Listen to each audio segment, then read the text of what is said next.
waaw xam nga boo gisee booba léegi ñun on écrit sur la justice parce que man ci sama analyse personnelle dama jàpp ne même su fekkee ne ministre bi mi ngi def liggéeyam man jàpp naa ne toppul rythme projet bi c'est-à-dire il y a une cadence qui est là il faut pas accélérer la cadence mais il faut suivre quand même la cadence et je crois que en la matière ku ci nekk la ngay liggéey parce que dans tous les secteurs c'est en train de bouger dans la justice ça bouge mais dafa am ay quelques entraves yu ci am parce que booba léegi les Sénégalais s'attendent à des actes forts parce que aussi loolu nous sommes en politique waxuñu ministre bi mu dem def ay pression kii ak yooyu non mais ministre bi mooy seen kilifa aussi c'est-à-dire que lu ñu mën a wax ministre bi mooy kilifa magistrat yi muy les magistrats indépendants et les magistrats quand même yi nga xamante ne mooy le ministère public le parquet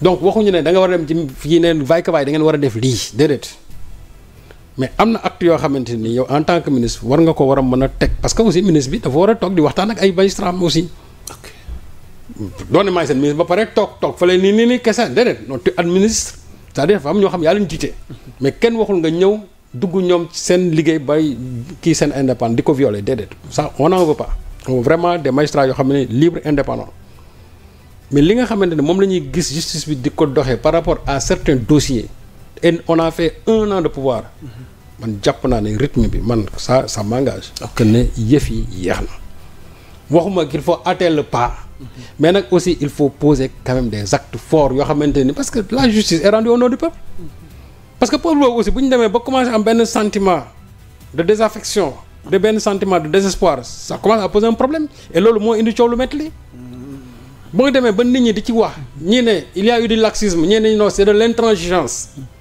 mais c'est parce que justice bi daf leen a ñor te sénégalais bu nekk am nga sañ-sañ parce que comme que dañ koy rendre en ton nom am nga sañ-sañ nga wax ci d'ailleurs le président bi mu rencontré journaliste au palais wax na leen ko mooy leen il appartient au peuple de faire pression sur la justice. sëñ Saalum taxawul foofu baat boobu ça a fait débat te ku ne gis nga ministre bi tamit leeral yi mu indi par rapport à sa posture ak ni mu war a liggéeyee le temps de la justice n'est pas le temps des autres mais loolu président wax tamit est-ce que du jox askanu benn légitimité. non est-ce que tamit du xaw a. le président n'a fait que rappeler. bañ a yombal ministre bi liggéeyam. non le président n'a fait que rappeler un principe. le président n'a fait que rappeler un principe qui est là. moom en tant que président il appartient au peuple de faire pression sur. non xam président bi fi muy waxee. il faut ñu jël ko aussi sur l'angle purement intellectuel da leen. waaw on a l'habitude de dire que la justice est rendue au nom du peuple. peuple boobu nga xam ne yow ci turam ngay àtte. moom moo am sañ-sañ taxaw daal ne lii yeex na wala yeexul président bi foofu lay waxee.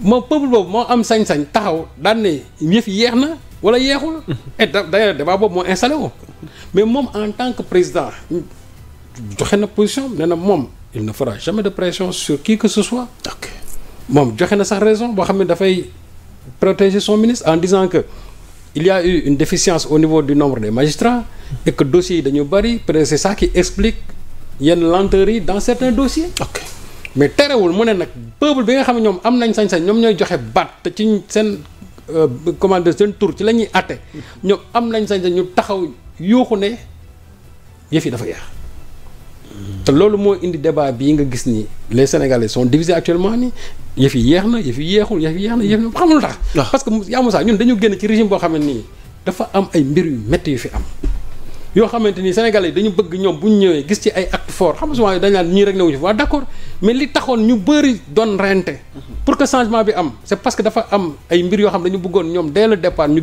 am ci ay mbir yu leer am ay actes forts yu leer yoo xam ne ni c'est-à-dire dañ koy régler mooy ñi nga xamante ne ñoo tegoon coono Sénégalais yi di leen rey guddeeg bëccëg ñooñu Sénégalais bëgg nañ saa yoon commencé taxaw jublu seen i dossiers waxuñu ñu jël leen ñu condamné leen mais au moins qu'on lance des procédures judiciaires à l'encontre de ces gens su boobaa luñ ci mën a am ñu ne au moins commencé nañ jàpp nañ leen bàyyi nañ leen mais au moins seen dossier instruit nañ ko mais xam nga tekkaaral gi loolu mooy indi mooy li may wax rek suspicion c'est-à-dire benn genre désespoir boobu di commencer di dugg di instiller le doute au moins dans la tête de certains Sénégalais.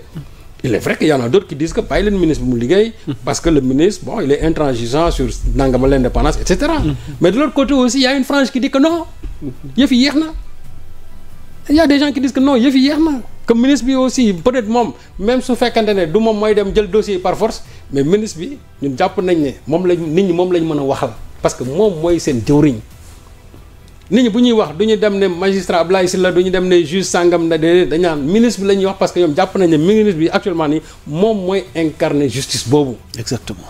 donc ministre bi lañ mën a waxal. ok ministre bi nag moom aussi loolu il faut moom ci déggin. parce que bu taxee daan ne magistrat yi mënu lu ma leen dara wala du ma leen kéeg yee déedéet c'est-à-dire que souvent am na nu muy waxee man jàpp naa ne. même su dee dëgg aussi du noonu la ko war a mën waxee. ministre bi taxawaay bi ñu ci war a am mooy que man lépp loo xamante ni dinaa ko def pour dossier yi. war a àgg fa mu àgg ak li ñu war a def ñu def ko bu soobee yàlla danañ ko def parce que aussi quoi qu'on puisse dire les Sénégalais attendent des actes forts par rapport à certains ñi nga xamante ne dañoo newoon ci régime bi sonal leen trop mais bu ñu bëggee ñun ñu ne woy am na ñoo xam seen i dossiers ñi ngi fi boobu ba léegi waa très bien mais ñooñu les Sénégalais ñoom waxuñ ñooñu mais ñi nga xamante ne ñoom ñoo leen doon xoqatal guddeeg bëccëg di leen guddeeg di sàcc seen alal guddeeg bëccëg au vu au su de tout le monde di jël seen i suuf par force defe ne ñoom ñoo moom dëkk bi c'est-à-dire que ñooñu la Sénégalais yi soxla ñu xool lañ la ñu mujje ak ñoom suñu leen dee bàyyi ñu bàyyi leen su fekkee ne dañu war a instruire seen i dossier condamné leen et bien qu'on le fasse.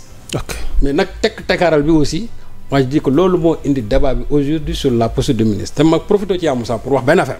waaw allez-y. Il y a des choses qui sont en train de se passer.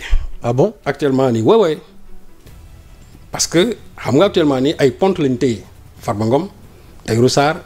ay sëñ Saliou dafa mel ni da nga anticiper. li ngay leeral fa laa doon jëm. par rapport à ces choses là. nga tudd Farba Ngom. et ñu njëkkee ci moom. waaw parce que récemment Farba a remis. 44 et quelques milliards sur la table. par rapport aux requêtes aux fins de cautionnement.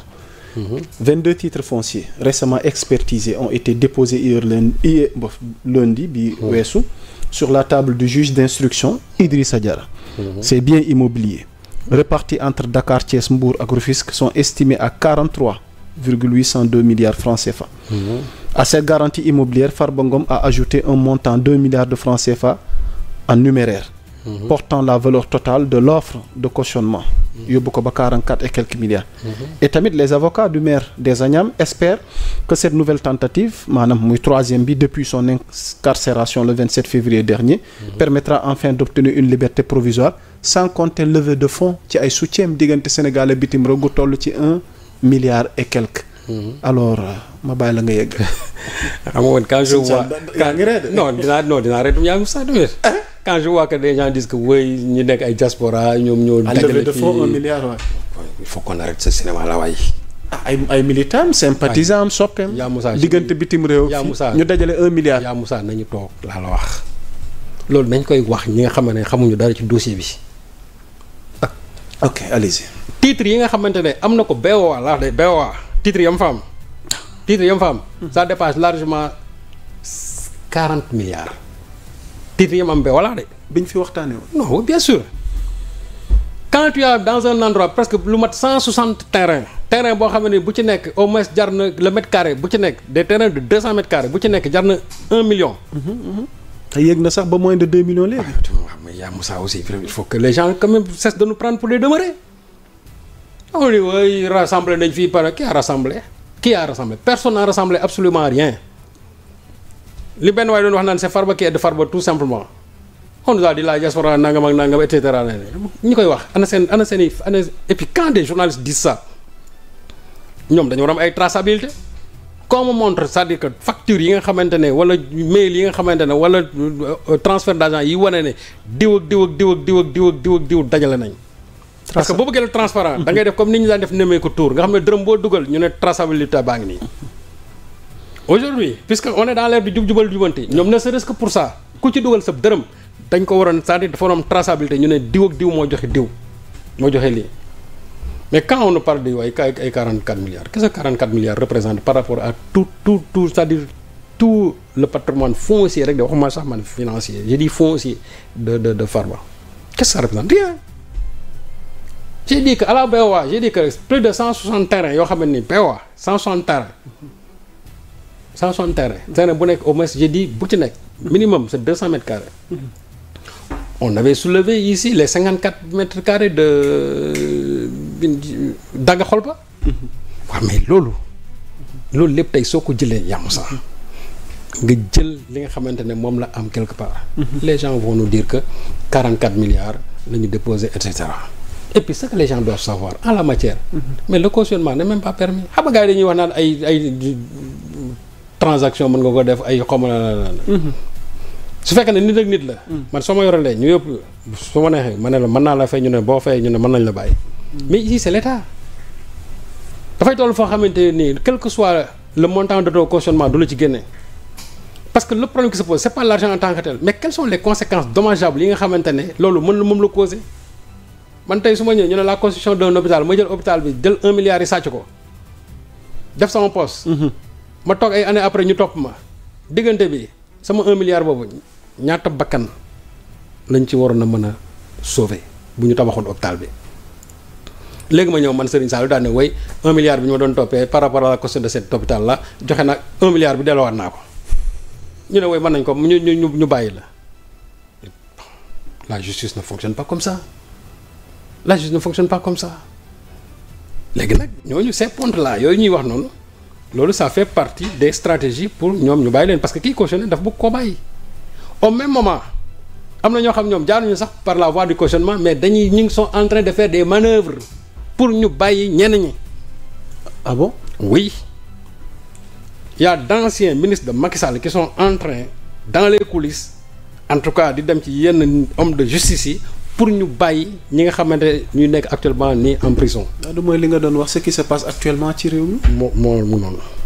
sëñ Saliou d'ancien ministre de Macky Sall. d'ancien ministre de Macky Sall bëgg a teg pression. ma ne la bien identifié. Hier il y a un ancien ministre de Macky Sall qui est allé voir des gens de la magistrature pour ñu bàyyi pour à des fins pour ñu mën a manœuvrer ñu bàyyi ñenn ñi. grenouillage yooyu nañ ko bàyyi. c'est de révélation bi moom. mais non je t'assure. Hier. J'ai dit hier. Un ancien ministre de Macky Sall. Hier. lu mu def. nga dellu si il est allé voir des gens de la magistrature.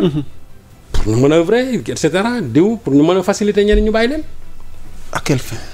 Et je t'avais dit la fois passée que loolu bii c'est la deuxième fois parce que ca ginnaaw amoon na fi saa way raté defaat nañ ko encore.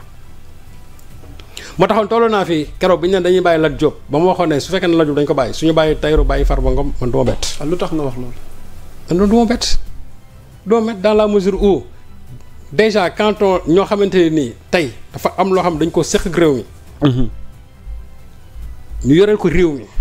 ils ont fait du tort à ce pays là. justice war a toog leeral ko. ñu ne woy parce que simplement dañ joxe xaalis dañ leen war a bàyyi. mais kon finalement ça veut dire que tout le monde nañ wax gars yëpp nit ñi dem leen ngeen jël lu ngeen moomut c'est-à-dire on encourage les gens à aller détourner de des fonds bu subaa bu ñu la jàppee nga ñëw cautionner une partie ñu bàyyi la nga dem seen. alors que moi je crois que la finalité c'est pas simplement le cautionnement la finalité c'est-à-dire c'est l'exemplarité mooy que bu ñu la jàppee def la loo xam ne bu subaa keneen ku nekk ci dans cette même posture. du ko sañ a def.